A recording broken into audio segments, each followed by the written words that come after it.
honor to be here and to have a few minutes to talk to you about 10 years of Hope and Shadows and 10 years of Pivot Legal Society. So I'm here because I was here at the beginning. I'm kind of the Pivot elder these days. And after 10 years of being with this organization, I can say that it's been really powerful to grow up within Pivot Legal Society, but to also watch how our campaigns and our projects have really grown throughout those 10 years. So I thought what I'd do is just take you back to 10 years ago, when I was much younger, and Pivot was much younger.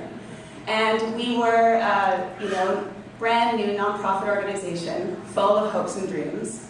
We had no money, we had no staff.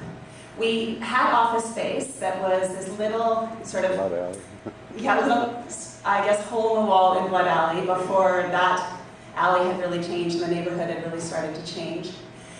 And we were starting to think about what's this organization all about? What's Pivot's mission? What's the vision? What are we even doing here? I was a young law student and very kind of dedicated to social change, but really looking for guidance and vision in my life and trying to figure out where can I put my energy that will make the most and greatest positive impact in the world. So I came to the downtown east side, connected with John Richardson, who's the founder of the organization. And it was in that time that we realized that the mission for the organization and the vision for Hope and Shadows is very much about ensuring that the vision for social change that comes from this community is communicated and amplified and spoken to the broader world. So our job as lawyers or as people that were engaged in social change as activists was to really make sure that we were always involved in really deep listening, that we were working really closely with community and making sure that that vision, that all of those ideas, all of that courage, all of the power of this neighborhood was spoken outward. And the question was going to be, how are we going to do that? So 10 years later, we're an organization of 8 staff members. We have tried lots of different things over the years and experimented in a whole bunch of different directions. But the essence of what we do is still the same. It's still that essence of really deep listening and finding as many different ways that we can ensure that the vision of this neighborhood is communicated to the broader world and is actually having a really substantial impact.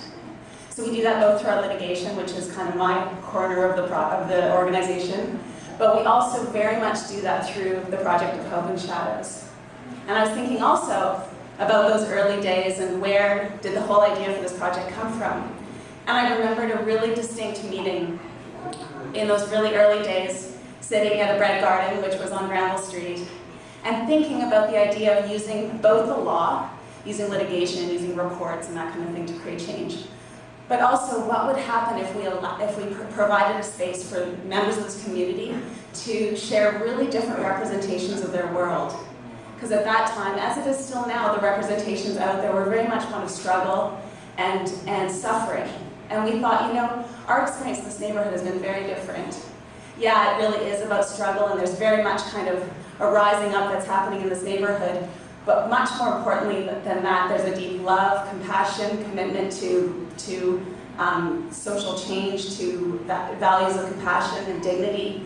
We saw this incredible courage and the power of this neighborhood and thought, what if we can find a way for members of this community, the people who live here that know it best, to represent that outward.